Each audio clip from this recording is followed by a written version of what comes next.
rally on Saturday, May 24 at FNB.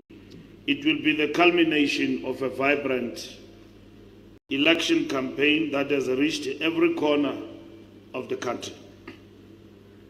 Over the course of the last 3 months, every ANC leader, veteran, volunteer,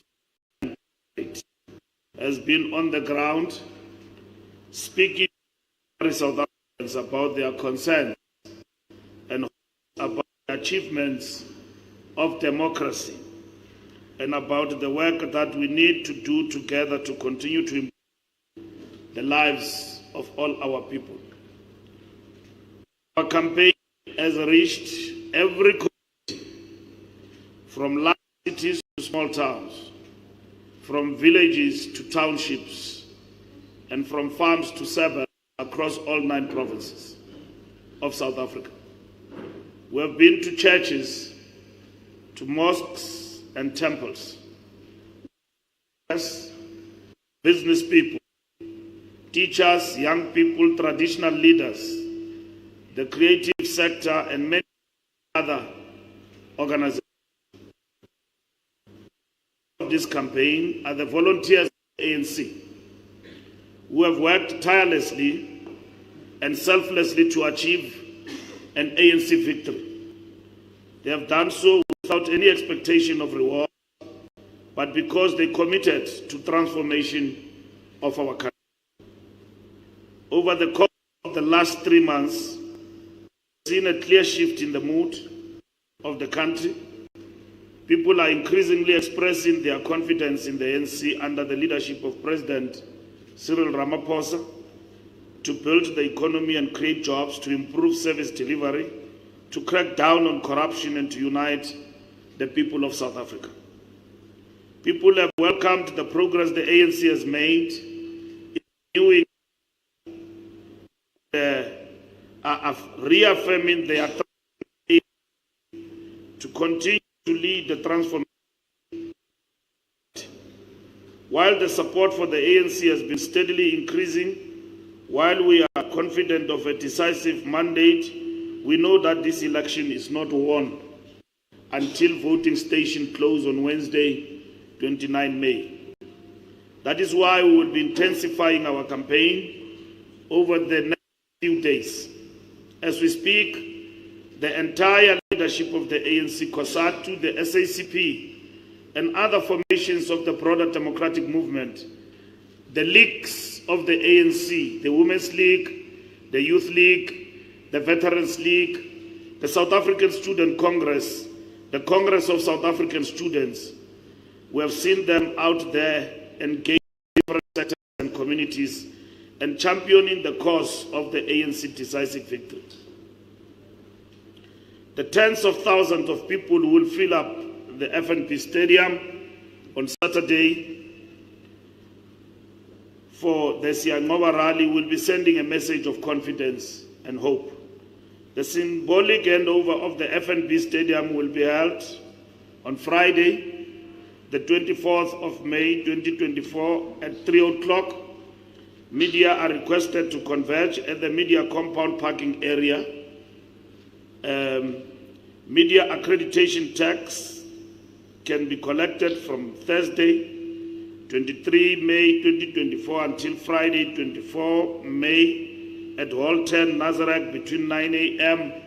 and 6 p.m. And the official handover of the stadium will be done tomorrow at 3 o'clock to the African National Congress, and the media equally is invited for that important occasion.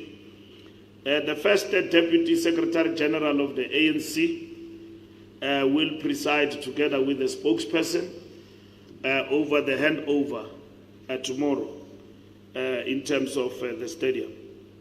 As part of the build-up to the rally, President Cyril Ramaphosa will be hosting a gathering in Sandton on Friday evening for the ANC Siyanqoba endorsement event, where comrades, dignitaries, and guests from various sectors will endorse and pledge their vote for the African National Congress.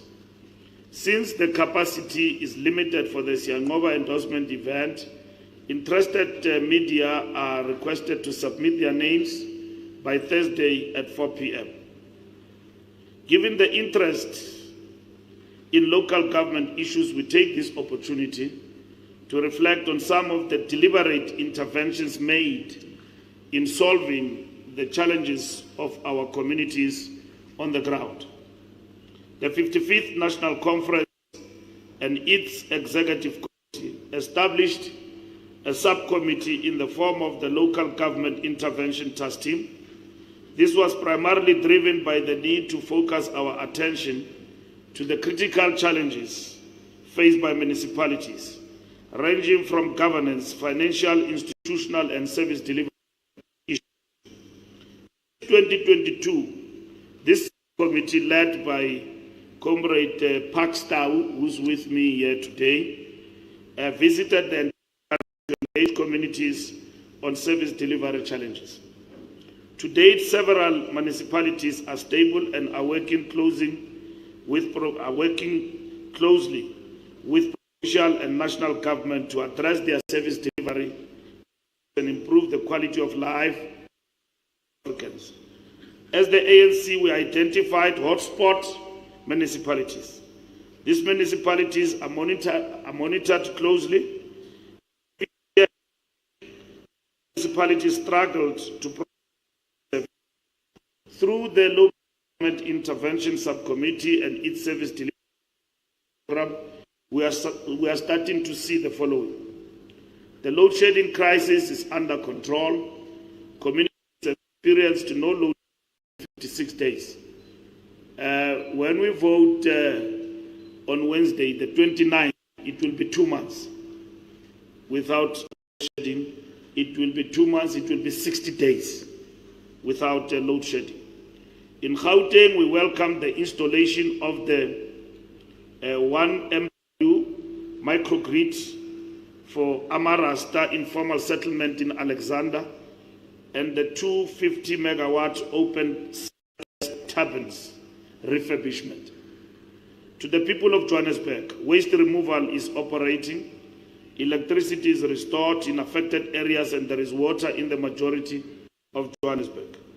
In KZN, there is a new pipe installed in Kwanyuswa and Kwangolus areas, and the development of Lower Umkomazi Dam. The intervention to address the labor and service delivery challenges in eThekwini municipality must be noted. In Limpopo, we welcome the upgrading of Damani water treatment plant from Plant 4,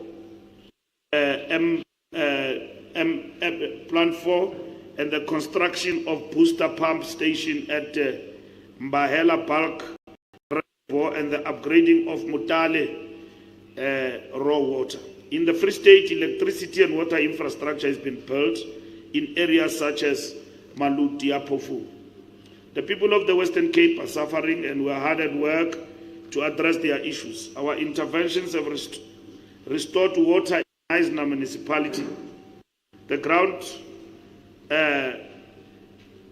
on the ground. 30 years of democracy in local government have resulted in 88.5% of South Africans live in formal dwellings. 94.7% of South Africans have access to electricity, and 82.4% of South Africans have piped water. 70.83% of South Africans receive sanitation services from municipalities. 66.3% of South Africans' waste is removed once a week. 89% of municipal infrastructure grant is spent by all municipalities in South Africa. The ANC remains the only party that takes care of the poor and vulnerable through the indigent policies of municipalities. Poor communities are able to get 6K of free water, 5 kW hours of free electricity, subsidized refuse and sanitation removal, and discounted rebates on property rates and taxes. We acknowledge that local government is complex, and it is widely accepted that the sector is experiencing systematic, structural, and financial challenges. Our task has always been about intervening by developing complex solutions that ensure that no one is left behind. No other party has this experience. The vote for the ANC is a vote for building a better South Africa. When we come back after the 29 May, we'll ensure that our intervention programs continue to better the lives of all South Africans. We have ensured a universal and adequately funded basic income support grant. We, the ANC, recognize the significance of implementing a basic income support grant, also known as the Basic Income Grant, BIG, as a crucial step to achieving social economic change in our country. We welcome the election cards on Universal Basic Income Grant policy by the Universal Basic Income Grant Coalition, which ranks the ANC at the top out of 19 political parties assessed on their policy stance.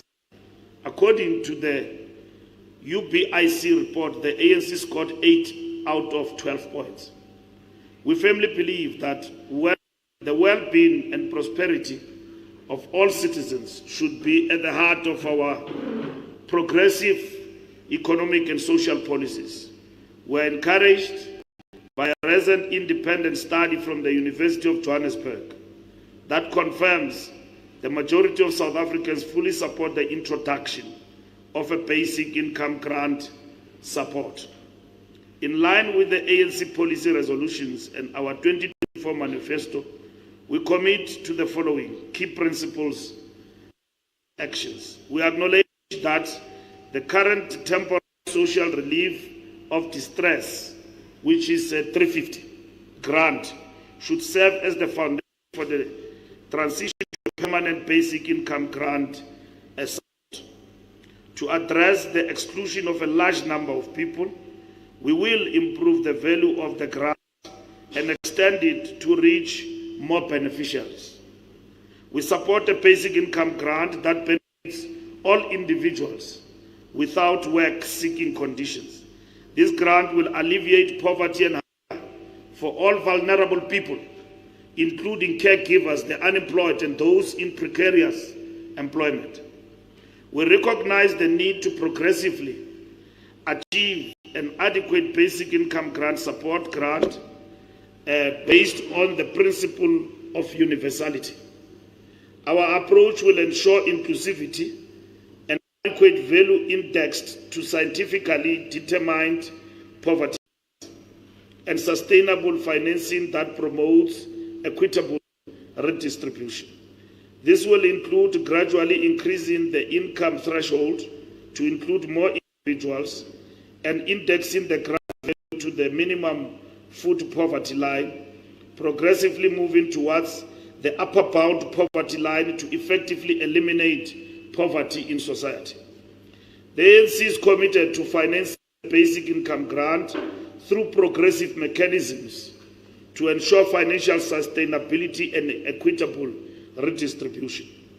We will explore options such as new progressive tax measures, including a social security tax, while maximizing physical space by effectively utilizing existing resources. The ANC is open to considering more diverse funding sources and a faster movement towards universality. The ANC recognizes that the basic income support should complement, not replace, existing social security mechanisms. We will ensure that it coexists with programs like the Child Support Grant and consider introducing measures to support caregivers, job seekers, and entrepreneurs. We firmly oppose the notion of replacing public services with basic income support grant. Instead, we view the grant as a complement to public services and will resist any trade-off between income support and essential provisioning by the state. The ANC is committed to finalizing a comprehensive policy on the basic income support grant within 2 years of the new ANC administration, ensuring broad consultation and expedited action. We understand the urgency of providing certainty and coherence in this matter, addressing the challenges faced by the SRD grant and fulfilling our commitment to the well-being and prosperity of all South Africans.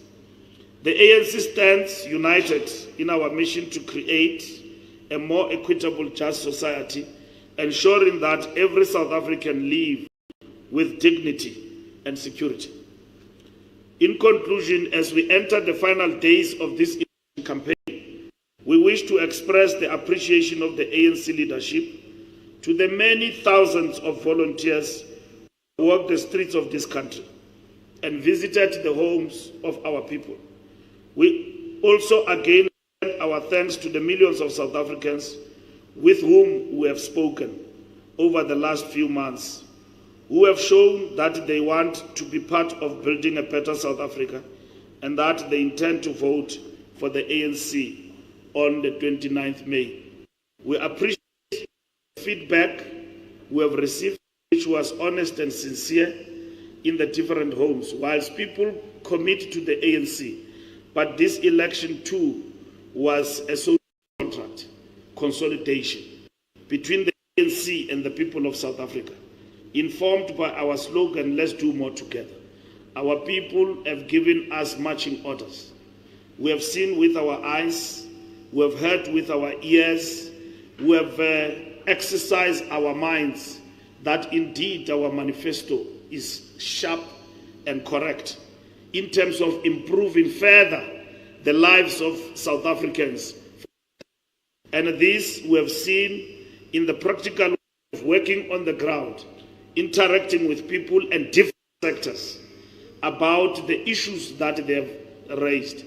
Whereas some of the issues that people have raised, from electricity that is being attended to and the challenges of the transformers, the roads and all of that, are matters that are informing our program of action. Top of the range in all the issues is jobs and jobs for our people and social security expansion, particularly for those who are sitting hopeless and constitute the biggest reserve of the unemployed and in our country. So we believe our manifesto is practical, is informed, it is achievable, and as we interact with the people and talk to the manifesto about their issues on the ground, they have responded and also given us additions on what are the things that needs to be expedited. Across the country, people said to us, "Let's do more together." Thank you.